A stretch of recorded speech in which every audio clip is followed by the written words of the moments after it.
केवल भारतीय जनता पार्टी के एक सांसद या कार्यकर्ता के नाते नहीं, एक भारतीय के नाते, एक इंडियन के नाते आज ये प्रेस कॉन्फ्रेंस कर रहा हूं, क्योंकि जिस प्रकार का टेरर डेमोलिशन, जिस प्रकार आतंकवाद का खात्मा बीते कुछ दिनों में हमने भारतवर्ष में देखा है, भारतवर्ष ने जिस प्रकार से पाकिस्तान में आतंकी अड्डों को ऑपरेशन सिंदूर के माध्यम से समाप्त किया है, वह अपने आप में पूरे विश्व में एक संदेश भेजता है, एक निर्णायक संदेश। आतंकवाद के खिलाफ लड़ाई के विरोध, आतंकवाद के खिलाफ एक निर्णायक संदेश। इसलिए आज का यह प्रेस कॉन्फ्रेंस, इसको संबोधित करते हुए मुझे गर्व की अनुभूति हो रही है। अदम्य साहस का परिचय दिया है भारत की सेना ने, अदम्य साहस।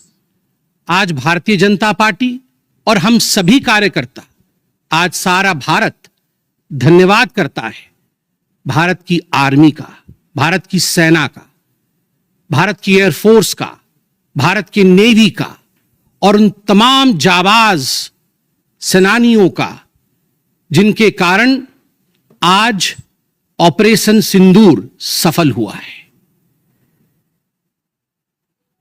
अगर सही मायने में देखा जाए तो ऑपरेशन सिंदूर और उसके विषय में पूरा हिंदुस्तान आज जानता है, क्योंकि कई प्रेस कॉन्फ्रेंसेस हुए। कल भी तीनों डीजीएमओ ने मिलकर के देश को संबोधित किया और तमाम तथ्य जो देश जानना चाहता था उसे उन्होंने हमारे समक्ष रखा। मगर मुझे लगता है कि एक आम नागरिक के भाषा में, बहुत साधारण भाषा में आज मैं आपको बताना चाहूंगा कि ये जो ऑपरेशन सिंदूर हुआ है, किस प्रकार से इससे हिंदुस्तान आतंकवाद के खिलाफ लड़ने में एक निर्णायक भूमिका हिंदुस्तान ने अदा किया है। आप सभी जानते हैं 22 तारीख का वो दिन, that unfortunate day on 22 of April, जब पहलगाम में 26 लोगों का नृशंस हत्या कर दिया गया था आतंकवादियों द्वारा। वह आतंकवादी जो पाकिस्तान से आए थे, वह आतंकवादी जो पाकिस्तान द्वारा प्रशिक्षित किए गए थे, आतंकवादियों द्वारा प्रशिक्षित किए गए थे। उनमें 25 भारतीय थे और एक नेपाली नागरिक था।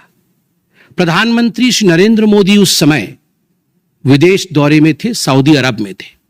प्रधानमंत्री नरेंद्र मोदी तुरंत भारत लौट के आते हैं और उन्होंने जनता की बात को सुना। जनता ने उस समय एक मांग रखी कि आतंकवाद के ऊपर हमला हो, हमें बदला लेना है पहलगाम के इस आतंकवादी हमले का। प्रधानमंत्री ने बिहार की भूमि से ऐलान किया और यह वादा किया कि मैं वादा करता हूं कि जो आपकी इच्छा है कि आतंकवाद के खिलाफ हमला होगा, हम पहलगाम के इस आतंकवादी हमले का बदला लेंगे। We will avenge the death of 26 people.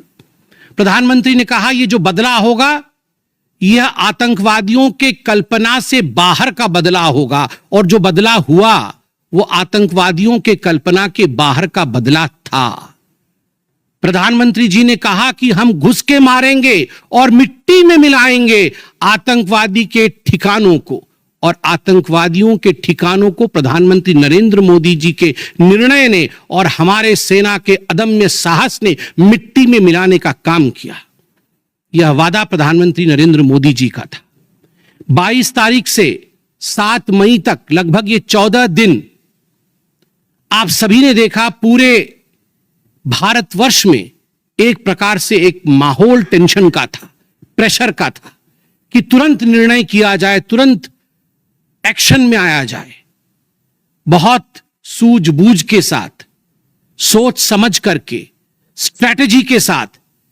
Pakistan भी जानता था कि हमला होगा, एयर स्ट्राइक पहले हो चुका था, किस प्रकार सर्जिकल स्ट्राइक पहले हो चुकी थी। पाकिस्तान पूरी तरह जानता था कि इस बार भी छोड़ा नहीं जाएगा, मगर उसके बावजूद पाकिस्तान इतना दिमाग लगाने के पश्चात वह डेट नहीं जान पाया जिस दिन यह हमला होना था। 22 तारीख से 7 तारीख के बीच में कुछ नॉन मिलिट्री एक्शंस जिन्होंने पाकिस्तान को कमजोर किया, वह प्रधानमंत्री नरेंद्र मोदी जी ने और भारत की सरकार ने लिया। ये जो ऑपरेशन सिंदूर है, इसका एक मिलिट्री पोर्शन है तो एक नॉन मिलिट्री पोर्शन भी है। और नॉन मिलिट्री पोर्शन में सबसे बड़ी बात, इंडस वाटर ट्रीटी, जो सिंधु नदी समझौता 1960 का था, उसे स्थगित किया गया, अबेयंस में रखा गया। आप सभी जानते हैं लगभग 90% पाकिस्तान जो है इसी पानी पर निर्भर करता है। लगभग 80% उनका जो कृषि है इस पानी पर निर्भर करता है। इस पानी को यदि रोक दिया जाए तो पाकिस्तान की 1/4 जीडीपी गिर जाती है। इस पाकिस्तान को अगर इस पानी से वंचित रखा जाए तो पाकिस्तान के हालात वैसे होंगे कि उनकी जीडीपी लुढ़केगी, कृषि लुढ़केगा।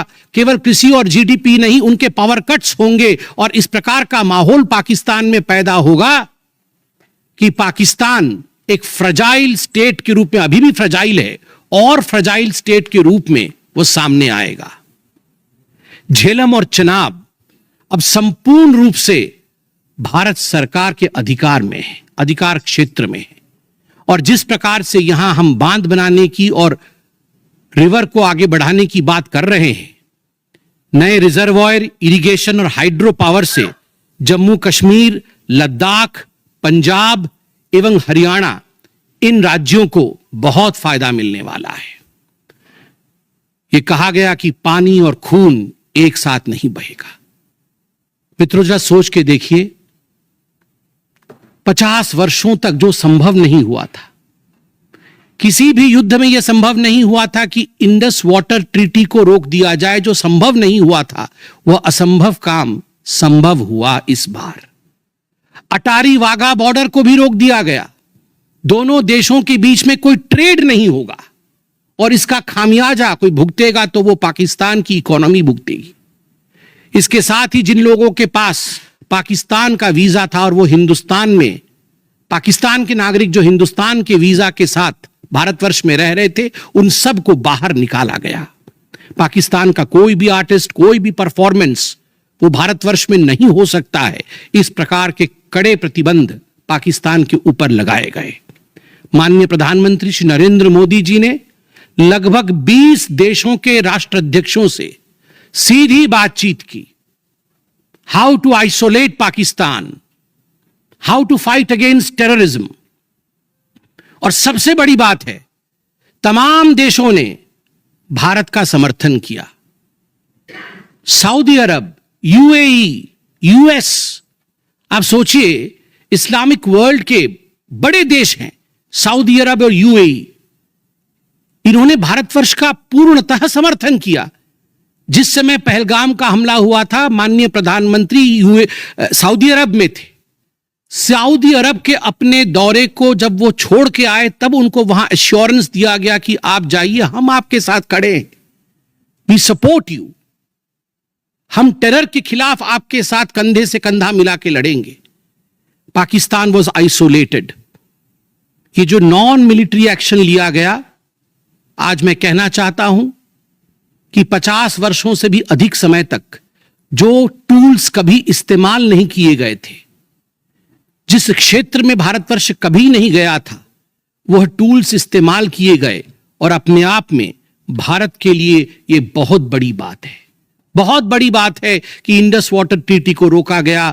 20 से अधिक देशों का समर्थन, आतंकवाद के खिलाफ एक निर्णायक हमले की तैयारी, और 6 और 7 मई 2025 उस रात निर्णायक हमला होता है आतंकवाद के ऊपर। सभी जानते हैं कि 9 आतंकवादी ठिकाने जो पीओजेके में थे और पाकिस्तान में थे, उन्हें ध्वस्त किया गया। यह ऑपरेशन सिंदूर एक बहुत बड़ा दायरा तय करता है। इसने पूरे विश्व को दिखाया कि भारतवर्ष क्या कर सकता है। ऑपरेशन सिंदूर ने दिखाया कि केवल एलओसी नहीं, इंटरनेशनल बॉर्डर के पार जाके भी भारत पाकिस्तान के अंदर किसी भी टारगेट को प्रिसाइसली उस पर हमला कर सकता है और आतंकवाद के खौफ को समाप्त कर सकता है। इस पूरे ऑपरेशन का लक्ष्य क्या था, इसे समझने की आवश्यकता है। लक्ष्य क्या था? क्या हमने लक्ष्य की पूर्ति की? What was the aim of Operation Sindoor? Did we achieve what we aimed for? क्या लक्ष्य था? नंबर 1 लक्ष्य था आतंकवादी ठिकाने जो दूर दराज इलाके में है पाकिस्तान में, जहां आज तक कोई नहीं पहुंच पाया, जहां आज तक पाकिस्तान के आतंकवादियों को लगता था कि वो सुरक्षित हैं, वहां तक पहुंचना यह लक्ष्य था। दूसरा लक्ष्य था आतंकवादियों को ढेर करना, मार देना। तीसरा लक्ष्य था इन टारगेटों को जमींदोज करना, उन्हें मिट्टी से मिला देना। चौथा लक्ष्य था इस पूरे काम को करते हुए कोई भी सिविलियन, उसके ऊपर किसी प्रकार से कोई इंजुरी नहीं होना। और अंतिम लक्ष्य था किसी प्रकार के मिलिट्री, जो पाकिस्तान का मिलिट्री या सैन्य बेस हो, उसके ऊपर हमला नहीं करना। अर्थात यह लड़ाई आतंकवाद के खिलाफ थी। यह लक्ष्य था ऑपरेशन सिंदूर का। This was a fight against terrorism and terrorists. क्या हम लक्ष्य को पा पाए? आप देखिए, जब यह हमला हुआ तो 9 ठिकाने ध्वस्त हुए, उनमें 5 POJK में थे, पाक ऑक्यूपाइड जम्मू कश्मीर में, और 4 पाकिस्तान में थे। सबसे बड़ी बात है, पहली बार पंजाब प्रोविंस, जो कि पाकिस्तान का एक बहुत स्ट्रेटेजिक लोकेशन है, पंजाब प्रोविंस उनका हृदय है पाकिस्तान का, उसके अंदर भारतवर्ष घुस करके आतंकवादियों का सफाया करता है। यह अपने आप में छोटी बात नहीं है। This is a big achievement as far as Operation Sindoor is concerned. लश्कर तैयबा, जैशे मोहम्मद, हिजबुल मुजाहिदीन, इनके ठिकाने ध्वस्त होते हैं। और मैं यहां वो नाम पढ़ना चाहूंगा। ये जो 9 नाम है, 9 आतंकवादी ठिकाने, मैं आज देश से अपील करना चाहूंगा, तमाम भारतीयों से अपील करना चाहूंगा कि ये नाम हमें स्मरण करना है। आने वाले 100 वर्षों तक हमें इन नामों को याद दिलाते रहना है, दोहराना है। जब भी आतंकवाद सर उठाए तो हमें यह चित्र दिखाने हैं कि तुम्हारा क्या हश्र किया था ऑपरेशन सिंदूर ने, भारत की सेना ने, भारत की राजनीतिक इच्छा शक्ति ने और भारतीयों ने। इसलिए मैं नाम पढ़ना चाहूंगा। सवाई नाला कैंप मुजफ्फराबाद, जो POJK में है, 30 किलोमीटर दूर है LOC से, उसे ठिकाना लगाया गया। लश्कर तोयबा का ट्रेनिंग सेंटर था।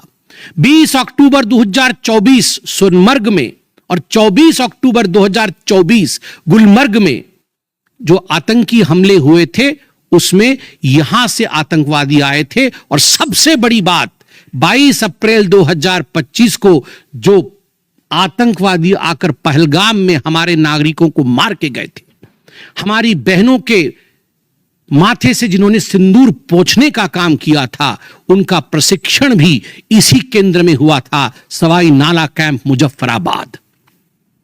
सैयदाना बिलाल कैंप मुजफ्फराबाद, ये जैसे मोहम्मद का ट्रेनिंग सेंटर था, ये दूसरा कैंप जो ध्वस्त हुआ। गुलपुर कैंप कोटली, ये LOC से 30 किलोमीटर दूर था, लश्कर तैयबा का बेस था। और 20 अप्रैल 2023 को पुंछ में, 9 जून 2024 को जो तीर्थ यात्री को बस में हमला करके मारने का काम किया था आतंकवादी, यहां गुलपुर कैंप से आए थे जो कोटली में है, उसे ध्वस्त किया गया। बरनाला कैंप बिरगढ़, बरनाला कैंप जो 9 किलोमीटर दूर है LOC से, उसे समाप्त किया गया। अब्बास कैंप कोटली जो 13 किलोमीटर दूर है LOC से, लश्कर तैयबा का फिदाइन सेंटर है और 15 आतंकवादियों को एक साथ ट्रेन कर सकता है, उसे ध्वस्त करके गिराया गया। सरजाल कैंप सियालकोट अंतर्राष्ट्रीय सीमा से 6 किलोमीटर दूरी पर है, इंटरनेशनल बॉर्डर से। सांबा कठुआ के सामने है। और मार्च 2025 में जम्मू और कश्मीर पुलिस के 4 जवान शहीद हुए थे, उनको मारने का काम इन्हीं आतंकवादियों ने किया था जो सरजाल कैंप से आए थे सियालकोट के। उस कैंप को ध्वस्त कर दिया गया।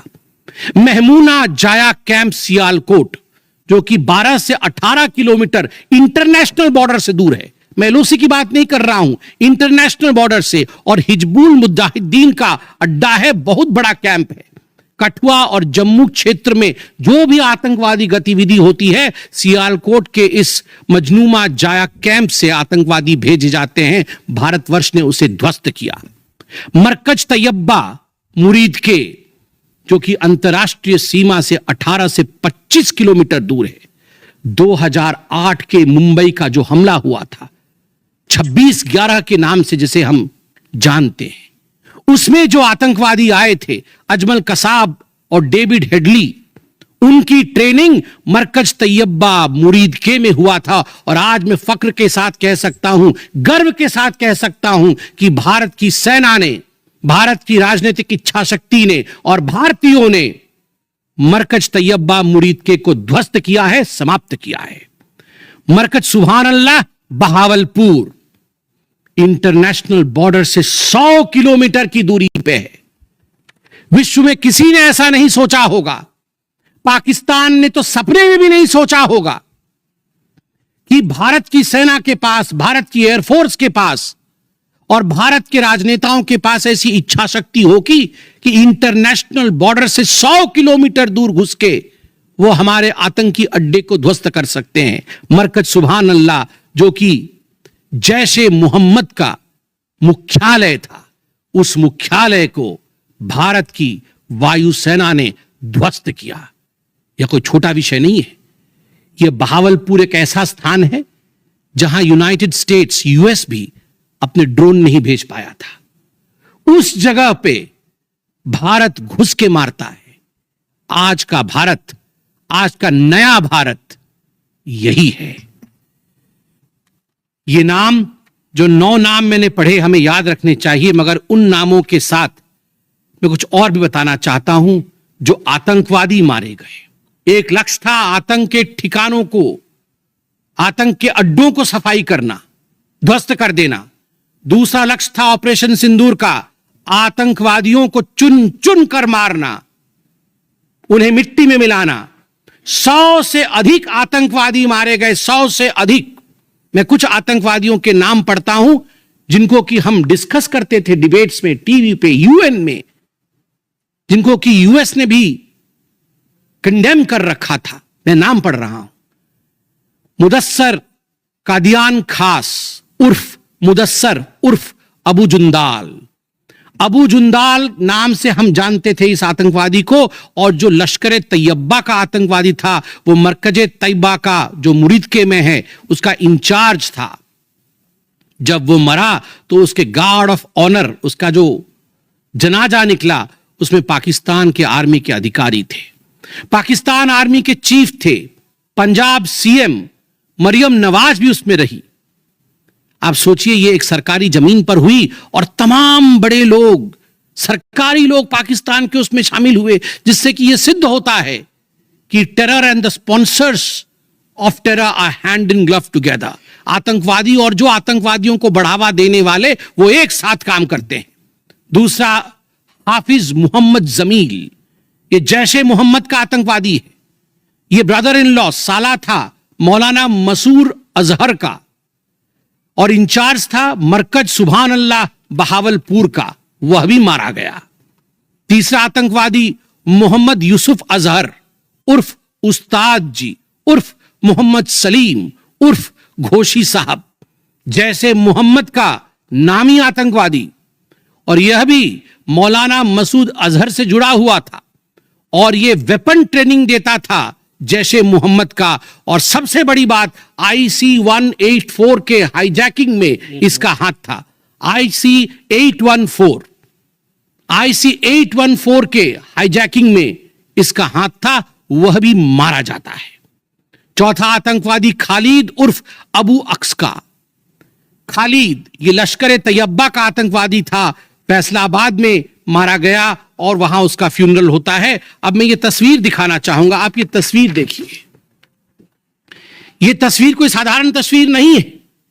यह तस्वीर है उन आतंकवादियों का जिनका जनाजा निकला। और इस तस्वीर में मैं दिखाना चाहूंगा कि ये जो खड़ा है सामने व्यक्ति, इस व्यक्ति का नाम है, ये LET का कमांडर है, लश्कर तैयबा का कमांडर है अब्दुल रऊफ, जो खुद एक स्पेशली डेजिग्नेटेड ग्लोबल टेररिस्ट, जिसको यूएस के ट्रेजरी बेंच ने डेजिग्नेट कर रखा है, अमेरिका के ट्रेजरी बेंच ने इसे आतंकवादी घोषित कर रखा है, वह सामने खड़ा है जनाजे में।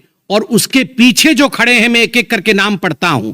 लेफ्टिनेंट जनरल फैयाज हुसैन शाह, जो कि लेफ्टिनेंट जनरल है पाकिस्तान आर्मी के। मेजर जनरल राव इमरान सरताज, जो कि मेजर जनरल है पाकिस्तान आर्मी के। ब्रिगेडियर मोहम्मद फुरकान शब्बीर, पाकिस्तान आर्मी के। Doctor Usman Anwar, IGP Punjab. और मलिक सोहेब अहमद बर्त, member of provincial assembly of Punjab.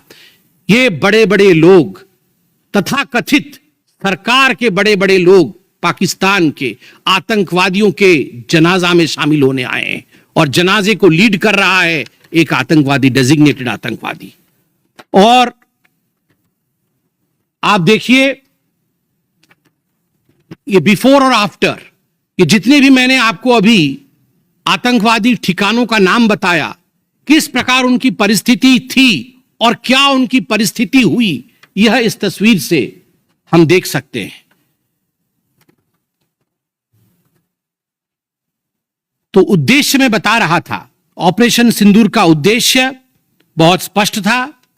उसका उद्देश्य था आतंकवाद के ठिकाने को ध्वस्त करना, आतंकवादियों को मारना और आतंकवाद के खिलाफ एक संदेश भेजना।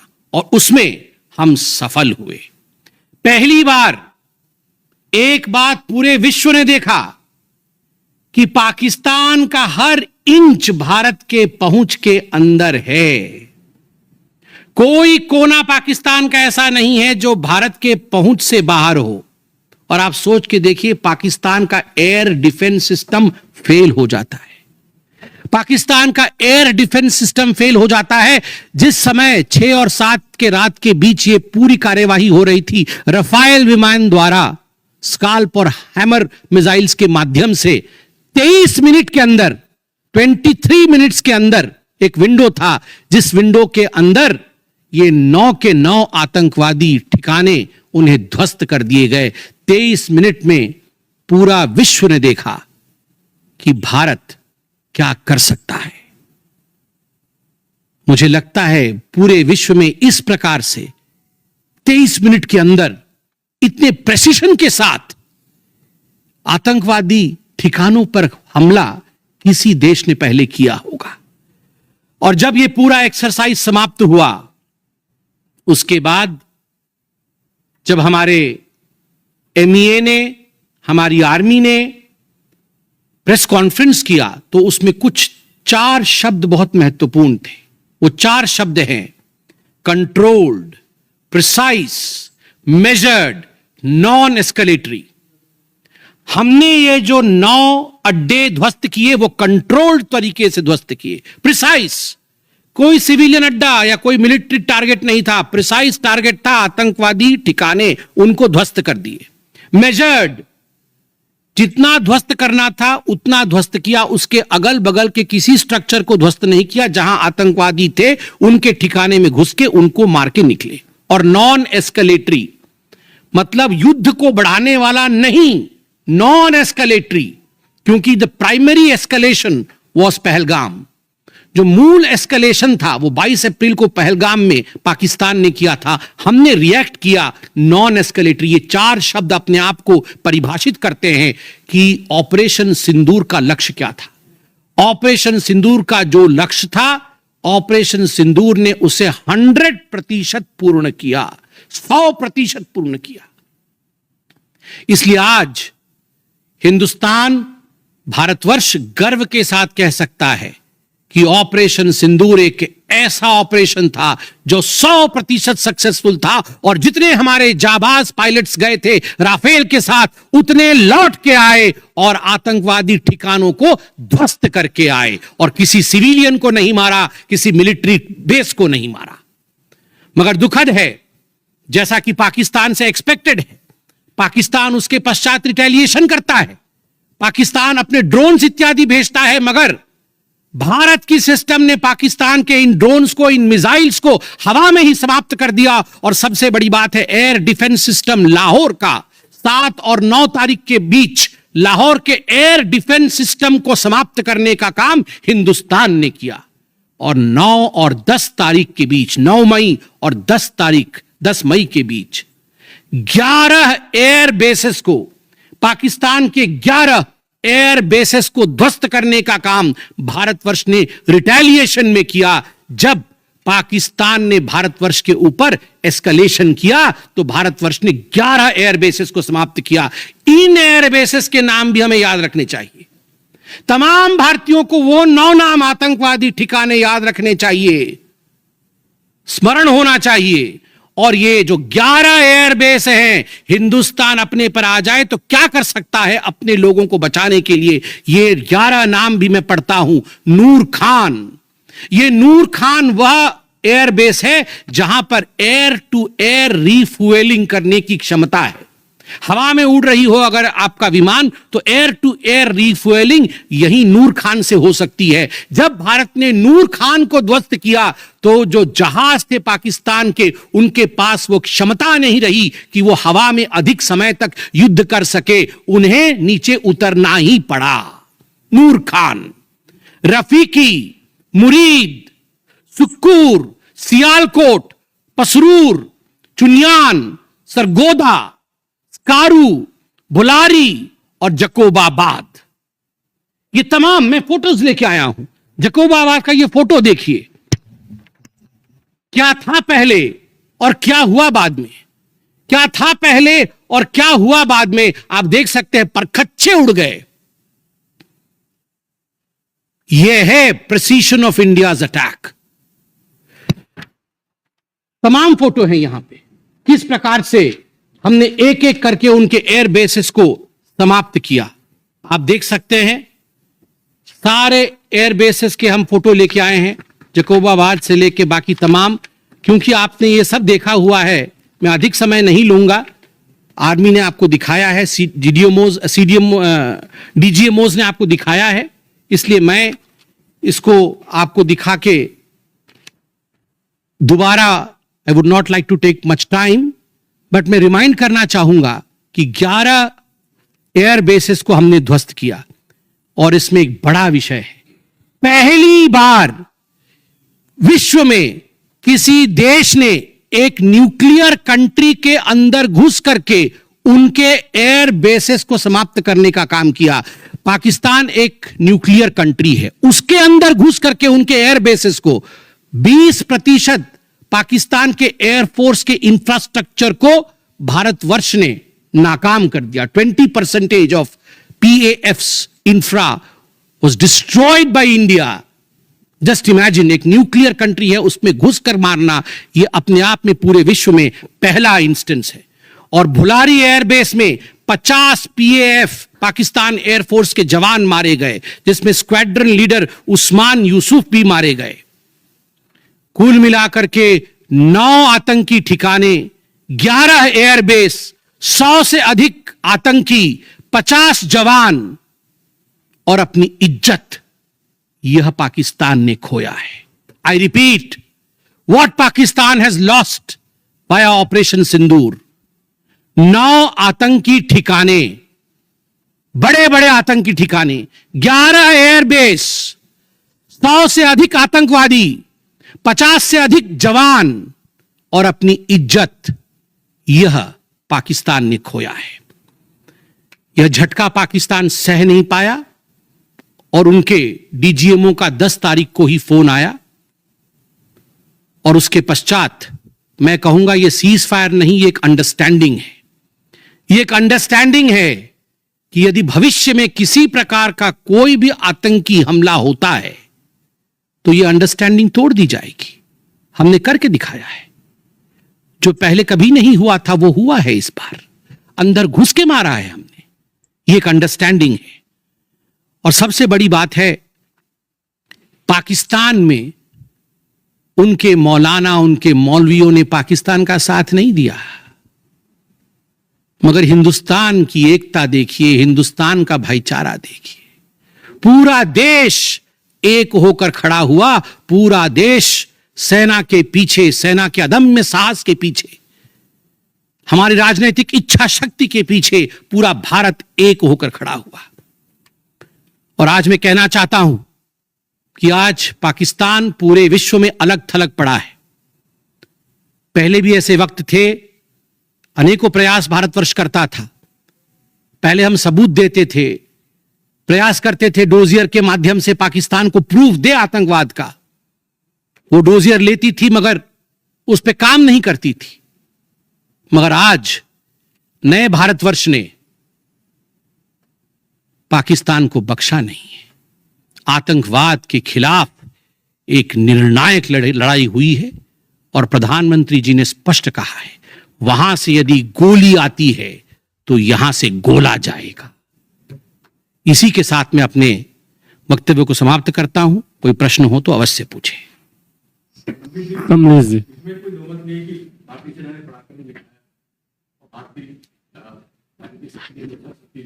लेकिन पूरे मूवमेंट में अपोजिशन पार्टी का भी आपको साथ, वही अपोजिशन पार्टी आपको रही है, इंदिरा गांधी की उनको याद आती है और पार्लियामेंट के स्पेशल सिस्टम की बात।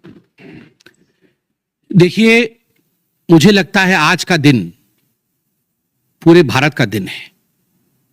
मैं ऐसा नहीं कहूंगा कि आज मैं भारतीय जनता पार्टी के प्रवक्ता के नाते कह रहा हूं। मैंने शुरू में ही कहा था, आज मैं भारतवर्ष के एक साधारण नागरिक के रूप में जो अदम्य साहस हमारे सेना ने दिखाया है उसका विवरण किया। पाकिस्तान ने क्या खोया है और हिंदुस्तान ने क्या पाया है वो मैंने आपको दिखाया है। इसमें तमाम पॉलिटिकल पार्टी ने एकजुटता दिखाई। यह भी अपने आप में एक बहुत बड़ी अचीवमेंट है, बहुत बड़ी बात है। और आज मैं नहीं चाहता हूं मैं किसी की आलोचना करूं।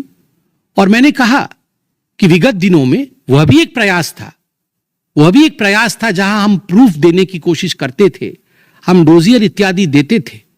हम 26/11 भी हुआ था, उस समय भी हमने प्रयास किया था कि हम पाकिस्तान को समझाएं कि देखो तुम्हारे आतंकी आके क्या कर रहे हैं हमारे देश में। मगर पाकिस्तान मानता नहीं था। पाकिस्तान को लगता था कि they can take India for granted. मगर अब परिस्थिति बदले हुए हैं। अब कोई हिम्मत नहीं कर सकता है इंडिया के ऊपर आंख उठा के देखने का। आमोद राय, सफलता से काम किया है हमारी आर्मी, लेकिन जो एक नैरेटिव बनाया गया है उसके साथ ऐसा लगता है कि अभी और करने की आवश्यकता की जो मनोबल है लोगों का, ऐसा लगता है कि वो और कुछ करता हुआ नहीं। दूसरा, अमेरिका का जो हस्तक्षेप है उसको और बढ़ देता है। तो आपके अपने जो चाहने वाले लोग हैं वो भी आपके दो प्रश्न हैं। पहला प्रश्न है कि बहुत सारी सफलताएं रहीं मगर लोगों के मन में और की इच्छा थी। दूसरा प्रश्न हस्तक्षेप को लेकर है। मैं दोनों का सटीक उत्तर दूंगा। नंबर 1, मैंने आपको इस प्रेस कॉन्फ्रेंस के माध्यम से आरंभ में ही बता दिया कि ऑपरेशन सिंदूर का लक्ष्य क्या था। ऑपरेशन सिंदूर के जो लक्ष्य थे, जो लक्ष्य परिलक्षित थे, वो प्रधानमंत्री जी ने डे 1 को ही बता दिया था। आतंकवाद के ऊपर हमला, कल्पना से परे सजा आतंकवादियों को, चुन चुनकर मारना और उनके अड्डों को ध्वस्त करना। और सेना के अदम्य साहस ने यह करके दिखाया। आतंकवादी अड्डे ध्वस्त हुए, आतंकवादी मारे गए। यह हमारा परिलक्षित लक्ष्य था। हमने अपने लक्ष्य को प्राप्त किया। और जिस समय एस्केलेशन भी नहीं हुआ था उससे पहले ही हमने वो जो 4 शब्द प्रयोग किए जिसका मैंने यहां विवरण रखा कि कंट्रोल्ड था, मेजर्ड था, प्रिसाइज था, नॉन एस्केलेटरी था, तो भारतवर्ष ने अपने लक्ष्य को पहले से ही निर्धारित किया हुआ था। इसलिए आपका यह कहना कि कुछ और होना था, मुझे लगता है कि हमने जो करना था वो हमने पहले भी कहा, करके भी कहा और उसे 100% हासिल किया। Operation Sindoor was 100% successful operation. 100% सफलतापूर्वक किया गया एक मुहिम था, एक ऑपरेशन था ऑपरेशन सिंदूर। जनेंद्र,